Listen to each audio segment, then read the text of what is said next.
jërëjëf monsieur le président de l'Assemblée nationale honorable député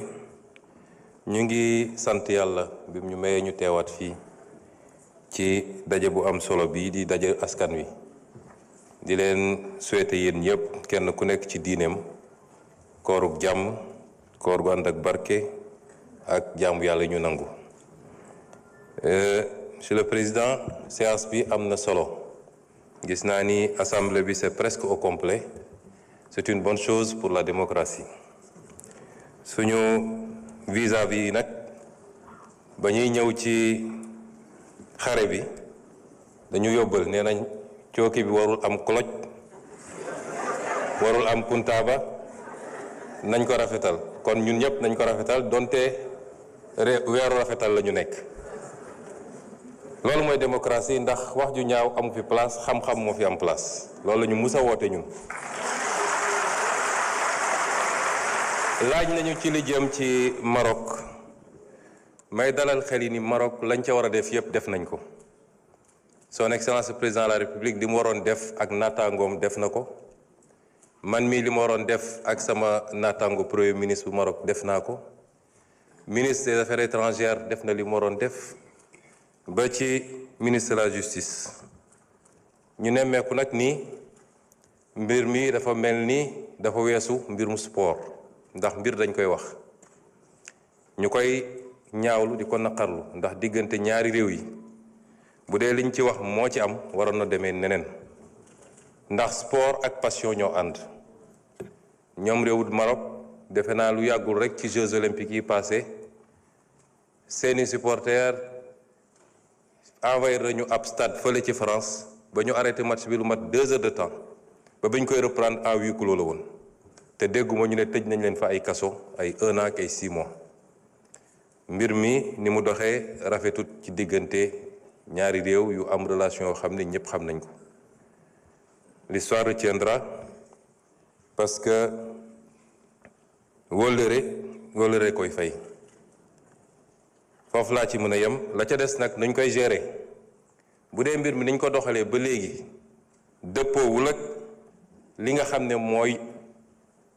procès équitable est-ce que jar na sax ñuy def ay appel wala lu ni mel madame la ministre de la justice liggéey na ci waxtaan ceeg man waaye waxtaan ci surtout ak son excellence le président de la république mu jox ko ay ndigal bu dee ñoom ci li nga xam ne mooy seen sañ-sañ rawatina kilif réew ma toog nañu def seen grâce wasalaam alhamdulilah bu nu ko deful it am na accord yu ñu lié ak ñoom ba nga xam ne ku ñu jàpp ci réew ba ca des réew ba ñeen bi am na sañ-sañu demander à ce que ñooñu ñëw purger peine ba ci seen réew kon loolu dinañ ci dox nañ ci def liñ ci war a def loolu la président santé mu des nag yu mel nii bu amee ñëpp dañ ko war a gérer ak tey ak dal parce que gis naa sax ay manifestation am naam naqar am na ci ay njaboot waaye ñu fàttali ni réew mu nekk dafa am souveraineté ci réewam nun du ñu jël ay bazooka dem Maroc xeex ak ñoom ne leen ni ngeen àttee du yoon wala libéré leen suñuy nit fi may wax ak yéen témbe am na ay doomu Maroc yoo xam ne ñi ngi fii ci suñuy prison gën saa gàtt lim nañ ci juróom benn yoo xam ne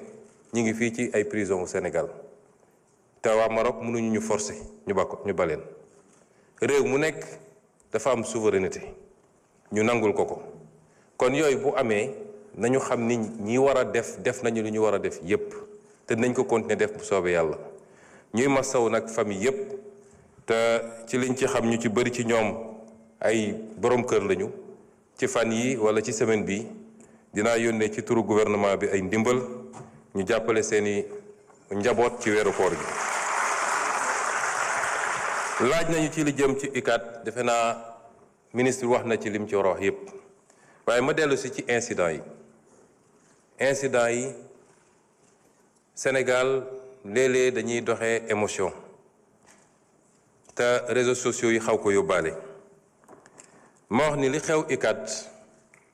li ma ciy njëkk a wax mooy jaale mbokk suñu doom jooju nga xam ne bakkanam rot na ci di leen ko jaale bu sori ci ñun ndax ku xam suñu digganteeg nit ak suñu digganteeg rawatina suñu digganteeg jeunesse bi xam ni lu ñu méttee métti la bakkan dafa foor ñu leen koy jaale keroog nu ñu yónnee gouvernement bi ñu dem fa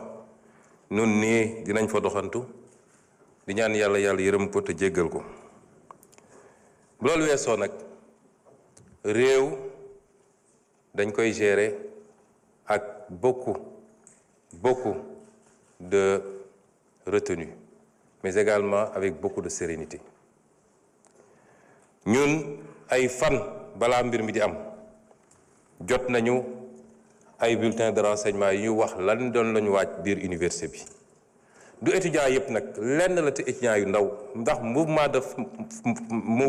de foule mouvement de masse fu mu amee rek dañuy yóbbaale ñu bëri ci seen gëm-gëm ak cause bi ñu jàpp ni moom la ñuy défendre mais mu am ci loo xam ne da ciy rax ñu yëg nii ñenn ci ñi nga xam ne ñoo jiite mbir mi lañ doon bëbët mooy taal bibliothèque universitaire bi taal restaurant yi jël provision yi lañ tuddee waajal koor taal cruise bi ak yeneen loolu réew mu responsable ay kilifa réew ma yëg ko duñ ci banque seen yoxo di seetaan ci laa woo le ministre de l'intérieur ne ko jël leen seen matuwaay yépp jaratul ñuy fàttali ni campus universitaire campus social bokkul ci franchise universitaire yi ministre bi wax na ko c'est un quartier comme tous les quartiers de Dakar état bi war fa assurer la sécurité ci laa wax ministre bi jëleen seen matuwaay dem leen ngeen anticiper ba loolu ñuy wax bu mu am kon bu doon dañ ko war a defaat tey ma def ko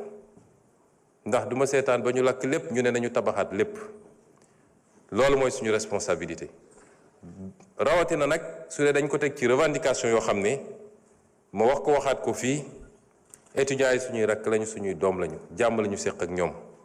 cofeel lañu séq ak ñoom ñoo tax ñu bàyyi lépp ñàkk lépp ñoom ak yeneen ndaw yu nekk ci feneen kay bay kay ambulant ka nekk ci jakarta bi ka nekk ci sport bi ñoom ñépp ñoo tax ñuy sonn waaye njaboot boo ko amee doo ko topp ci lépp lu mu bëgg man ñàkk carte électorale wala am carte électorale benn la ci ma duma topp kenn ci loo xam ne bëggu baaxul wala mënuma ko wala lalul ci dëgg loolu duma ko mus a def nit ñaa ngi naan dialogue musu ñoo tëjal suñu buntu étudiants yi ministre bi ñaata rencontre la def ak ñoom ba ci président assemblée nationale bi réew mi nag ku jóg yëngal rek ne premier ministre bëgg a dajal tout de suite wala président de la république du doxee noonu dafa am ay kilifa yu am responsabilité ci loola te mat nañu sëkk lañ leen doye mën nañu wax ak nit ñi di ñu rendre compte ñu leen di wax la ñu war a def te noonu lañ ko doxalee bi mbir mi amee malheureusement ay manquement am na ci loolu dañ koy wax ndax ni ñu santoon ñu dem ak heure bi ñu waroon dem les forces de défense et de sécurité demuñu ci heure boobu retard boobu andi na lu bëree bëri ba étudiants yi jota sax attaqué premier restaurant bi intervention dooga am loolu c'est des manquements ci forces de défense et de sécurité am na yeneen manquement yu am bi hostilités yi commencé ci loo xam ne ñun duñ ko cautionné nanguwuñu ko duñ ko mus a nangu dafa am loo xam ne moom lañ doon jàmbat démb duñ ko nangu tey l'usage disproportionné de la force mënuñu ko nangu jàpp étudiant bu désarmé moom dong nekk ci diggu juróomi policier fukki policiers yi ñu lay dóor di la wéq loolu santuñu ko kenn bokkul ak maintien de l'ordre les biens matériels ay moto grèvewul sànniwul xeer jarul dóor ay briques yooyu c'est des abus yu ñu mënut a nangu mu des ni bakkan rot na ci lañ ca war a def nañ ko mooy ca saase la ñu ubbi enquête fii ay nit rey nañ fi ay dizaine personnes ñoom ñoo doon couvrir affaire yi yemuñu ci forces de défense et de sécurité waaye dañoo dem recruter ay milices jox leen ay armes ne leen tirer leen ci nit ñi loolu changement bu mag a mag la ci saase la ñu def enquête premier rapport yi bi mu génnee pré-rapport le ministre bi jël les premières mesures conservatoires te yeneen mesures yi ñu war a jël yépp dinañ ko jël waaye nag loolu warul tax ñu jeter le bébé avec l'eau du bain warul tax ñu jeter l'opprobre sur la police wala la gendarmerie kenn ku ne ci ñun boo tëddee bay yandoor dafa fekk police a ngi ci biti kenn ku ne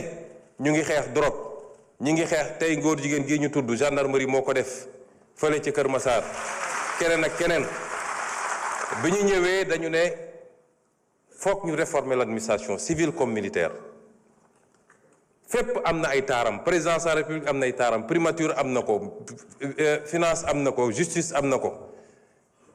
réforme du lu ñuy def ci benn fan wala ñaari fan gis ngeen semaine avant lii di am maa ngi woon école de police ba may wax sama discours dama ne la nouvelle doctrine du maintien de l'ordre kon la baax ci police ba la baax ca gendarmerie ba la baax feneen ak feneen moo ëpp fuuf ndax moo tax kenn ku nekk ci ñun mun dox ay soxlaam kenn ku nekk ci ñun mën a am un minimum de kaaraange kon bu dara am rek ñun ñëpp ñu gaaw di xarab ku nekk di wax ensuite dama wax léegi émotion ba ci suñu biir ñun sax ku nekk gaaw taal wax a wax attaqué dégg naa sax ñu ne gouvernement bi nii waaye ñun sax suñu leader bokk ci déet maa ngi ci biir man maa santaane man maa jox les instructions donte niñ ko doxalee méngawul ak 100% ni ma ko bëggee woon réew day am des hauts et des bas la gouvernance n'est pas un long fleuve tranquille bu mbir amee na nit ñi ànd ak tey ak dal nun duñu mus a utiliser le pouvoir de manière injustifiée contre les Sénégalais man loolu bu doon am ma bàyyi tey ndax lu ko jar premier ministre man lekkuma ci salaire aw ma ci waaw góor lan moo jar ma war a utiliser les pouvoirs yi ñu ma jox pour di ko utiliser contre Sénégalais yi bakkan rot na ci lu métti la te enquête bi loolu tam beneen nouveauté la ci saa si la ñu démarrer enquête bi ña fa nekkoon ci police ñu ngi leen di dégg étudiants yi ñu ngi leen di dégg enquête bi dina dem ba wax la xew mu des nag lenn ñu ko bëgg a utiliser ci wàllu politique gis nga sama mbokk étudiants yi lay wax ñi koy wax nekk ci opposition bi gëmuñu sax seen cause bi mu amee ñenn ñi naan maa ngi yóbbu diwlin ak kii ndax étudiants yi lekkatuñu dem leen continuer yóbbu diwlin dem leen continuer yóbbu ceeb lenn rek moo leen ci intéressé mooy est-ce que ce lien idyllique bi am diggante Ousmane Sonko ak jeunesse bi dañ na wala dañul loolu rek a leen ci intéressé amul leneen lañ ci intéressé kon nous allons continuer à être ouverts et à discuter mais damay am lii wala ma taal université bi duñ ko nangul kenn luy jaadu dinañ ko def lu jaadu ñun la lii mënul nekk ensuite dinañu renforcer la sécurisation de l'université jox naa ndigal ministre de l'intérieur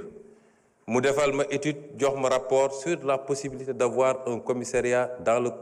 le campus social parce que c'est un quartier comme tous les quartiers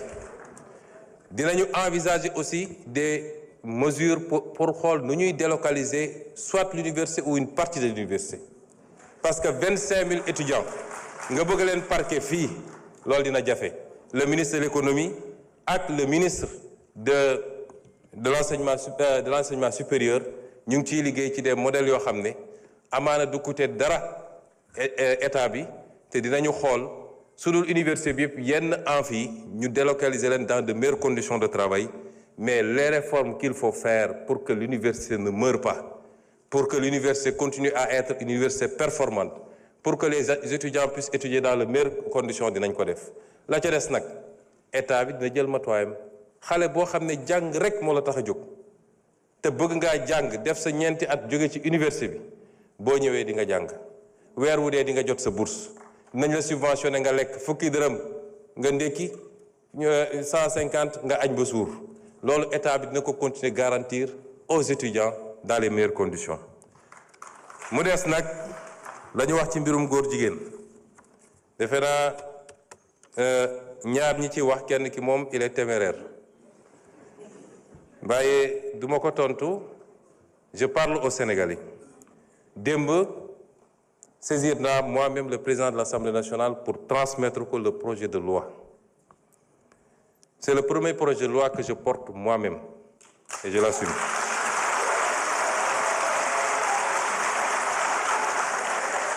dañu wax ni li tax criminaliser ñu ko loolu ñi mu intéressé woon ñu koy xeex mën nañ ci waxtaan ku mu intéressé wul woon démb tey amoo droit wax ci tu es disqualifié ñooñu mu intéressé woon nag ñoom ñëpp ba ñu dajee c'est le lieu mu féliciter ànd sàmm jikko yi ak ñeneen ñu yëngatu ci lii ñoom ñëpp ba ñu dajee ñoo dëppoo ni mën nañu am lu ñu bëgg en restant le truc au niveau de délit mën nañu am lu ñu bëgg wala lu ko gën sax moo tax projet bi ànd sàmm jikko yi déposé dañ ko bàyyi ci délit projet bi ma def te sukkandiku ci loolu ak leen luñ ci yokk dañ ko bàyyi ci délit lañ ca bëgg nag dinañ ko am ba mat sëkk ñi ciy wax ci opposition ma wax leen lu leen ci tax a jóg bu ñu jógee dañuy dem seeti seen leurs maîtres occidentaux ne leen waxoon nañ leen ñi ñu bon lañu gis ngeen kii nañu ñi ngi réprimer les homosexuels ñun li ñu bañoon def ñoom ñu ngi koy def dañ koy politiquer foofu ci occidentaux yi ak ci lobby yi loolu la ñuy def gëmuñu sax li jëm ci loolu su dee temps bi dina ko article 319 toute personne qui aura commis un acte contre nature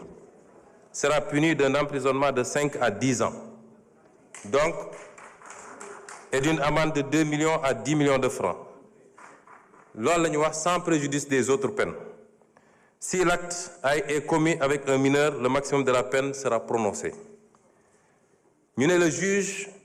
ne pourra prononcer le sursis, ni réduire l'emprisonnement au-dessous du minimum de la peine prévue à l'alinéa 1 du présent article. loolu verrouillé nañu juge bi ba moom ci boppam mënatul bàyyi nit mu dem ni mu tuuti 5 ans yi dina ko wax ni mu tuuti kon loolu soxla woo criminaliser pour am ko ñu teg ci ni tout acte sexuel ou à caractère sexuel entre deux personnes de même sexe constitue un acte contre nature ñu définir ko mësuñu koo définir tout acte sexuel ou à caractère sexuel entre deux personnes de même sexe ou tout acte sexuel à caractère sexuel commis par une personne de l'un ou l'autre sexe sur un cadavre humain ou un animal. Toute personne qui aura fait par l'un des moyens énoncés à l'article 248 l'apologie d'un acte visé à l'alinéa 3 du présent article sera punie d'un emprisonnement de 3 ans à 7 ans et d'une amende de 500 000 à 5 millions. loolu newuloon ci loi bi weesu mooy apologie man bi may nekk député ensemble ji koy bi ñëw gis ma dama leen ne loi bi ni ngeen ma ko andilee doyaguma parce que une loi ne doit pas créer de l'insécurité juridique te loolu dinaa ci dellu si ma ne leen en tant que député du ma ko wote moo tax boobu wotewu ma ko woon suñ ko toggaatee nag ba mu mel ni mu war a mel kenn du ma ci njëkk ñu tegaat ni kon apologie bi ñay def la ñuy def dugg ci internet bi wala góor yu daje sol seen marinière def seeni truc am na ku ma ne ndax taaje boon bokk na ci loolu la ñu wax ne loolu bokkatuñu ensuite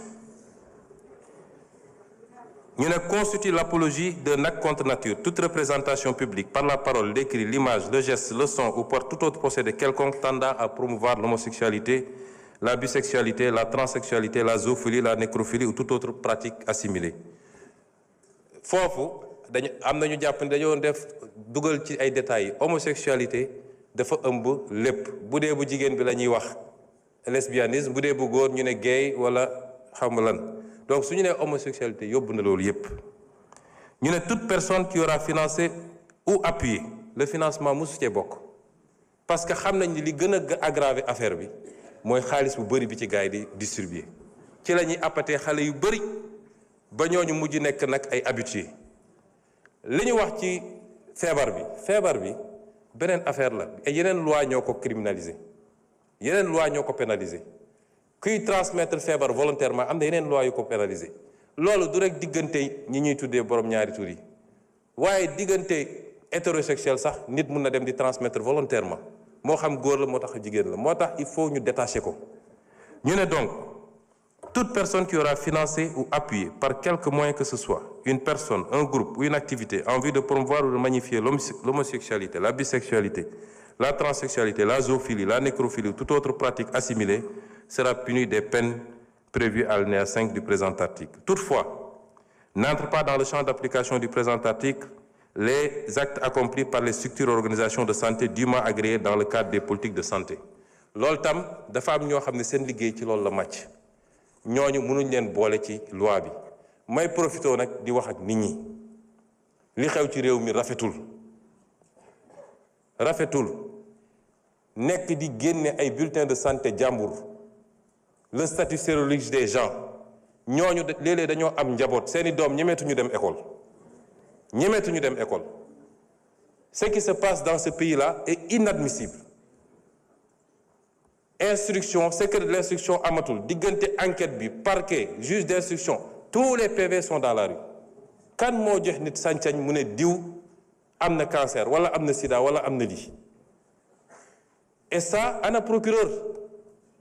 dañu war a interpeller tout de suite ñu koy def c'est des familles qu'on est en train de détruire par l'irresponsabilité de quelqu'un boo xam ne peut-être moom la mais doomam il n'a pas demandé ça léegi bu demee école ñu ne kii papam moo dafa am sida est-ce que moom amul sida au nom de quoi on le fait ak ñi nga xam ne dañoo jàpp ni ñoom la yàlla wàcce pour ñoom ñu wax ci lii ñoom dong am na ci ñu jàmbaar macha allah am na ci ñu ëppal moo tax am na ci kenn koo xam ne bi ma déggee ñu ne jox nañ ko sécurité dama ne ministre intérieur dama jëli sécurité bi parce que kenn sant ko muy génne ay liste di joxe ay turu jàmbur nañu waxante dëgg lii c'est une prérogative régalienne état ak ses structures ñoo koy gérer waaye xam naa liste beeg te suñu la nee andil preuve doo ko andil loolu tegul fenn nañu bàyyi loolu.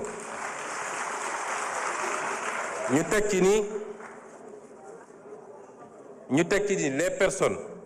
déclarées coupables des infractions prévues par le présent article seront privées des droits énumérés à l'article 34 du présent code pour une période de 10 ans à compter du jour où les peines principales sont devenues définitives. On parle ici de perte de droits civiques. Toute personne, mooy li ma doon wax léegi, qui aura dénoncé par l'un des moyens énoncés à l'article 248 l'un des actes prévus au présent article sans en apporter la preuve sera punie d'un emprisonnement de 2 à 5 ans et d'une amende de 500 000 à 2 millions. Parce que duñu permettre aussi du rek dénoncer sans preuve mais jóg nit romb la nga ne gis naa loxo bi daf koo damm nga dem naan damay dem këram boo ko defee yoon dal sa kaw ñu ngi leen di gërëm di leen sant. Vous avez 2 minutes de plus, monsieur le ministre. Il vous reste 2 minutes, hein? Ouais, c'est 32 minutes.